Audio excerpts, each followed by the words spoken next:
হাইমচর সরকারি মহাবিদ্যালয় 2025 সালের এইচএসসি পরীক্ষার্থীদের বিদায় ও দোয়া অনুষ্ঠান বৃহস্পতিবার 19 জুন সকাল 11টায় কলেজ হলরুমে অনুষ্ঠিত হয়েছে। হাইমচর সরকারি মহাবিদ্যালয়ের অধ্যক্ষ প্রফেসর মোহাম্মদ ইউসুফের সভাপতিত্বে অনুষ্ঠানের প্রধান অতিথি হিসেবে বক্তব্য রাখেন হাইমচর উপজেলা নির্বাহী অফিসার অমিত রায়।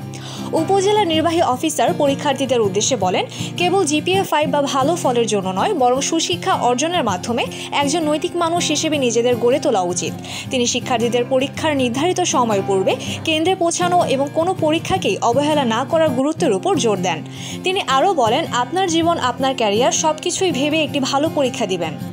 অনুষ্ঠানে কলেজের সহকারী অধ্যাপক মোহাম্মদ শহীদুল্লাহ এর সঞ্চালনায় বিশেষ অতিথি হিসেবে হাইমচর থানা অফিসার ইনচার্জ তদন্ত মোহাম্মদ শাহ আলম, হাইমচর উপজেলা বিএনপির সাধারণ সম্পাদক মাঝহারুল ইসলাম শফিক পাটোয়ারি, বাংলাদেশ জামায়াতে ইসলামীর উপজেলা আমির মাওলানা আবুল হোসেন, ইসলামী আন্দোলন বাংলাদেশ হাইমচর উপজেলা শাখার সভাপতি ডাক্তার মাওলানা শফিউল্লাহ, এনসিপির উপজেলা প্রধান সমন্বয়কারী মোহাম্মদ মোখলিসুর রহমান মুকুল, উপজেলা বিএনপির সাংগঠনিক সম্পাদক খোরশেদ আলম কোতোয়াল সহ অনেকে বক্তব্য রাখেন।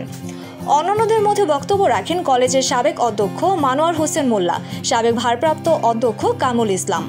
শিক্ষকদের মধ্যে বক্তব্য রাখেন প্রভাষক দুলাল কীর্তনিয়া, পরিসংখ্যান বিভাগ, প্রভাষক মোহাম্মদ মোজামেল হোসাইন, বিভাগীয় প্রধান বাংলা। অভিভাবকদের পক্ষ থেকে বক্তব্য রাখেন আজিজ পাটোয়ারি।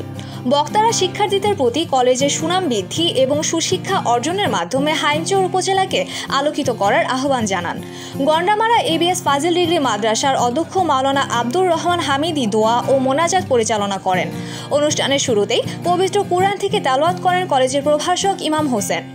এ সময় অতিথি হিসেবে উপস্থিত ছিলেন উপজেলা বিএনপির যুগ্ম সাধারণ সম্পাদক সর্দার আবু তাহের, ইসলামী আন্দোলন বাংলাদেশ হাইমচর উপজেলার ও সাধারণ সম্পাদক ফখরুল ইসলাম শিমুল, উপজেলা স্বেচ্ছাসেবক দলের আহ্বায়ক বোরহান উদ্দিন, জামায়াত ইসলামী দক্ষিণ আলগি ইউনিয়নের আমির মাওলানা হাফিজুর রহমান, উপজেলা যুবদল নেতা মোহাম্মদ সোহাগ।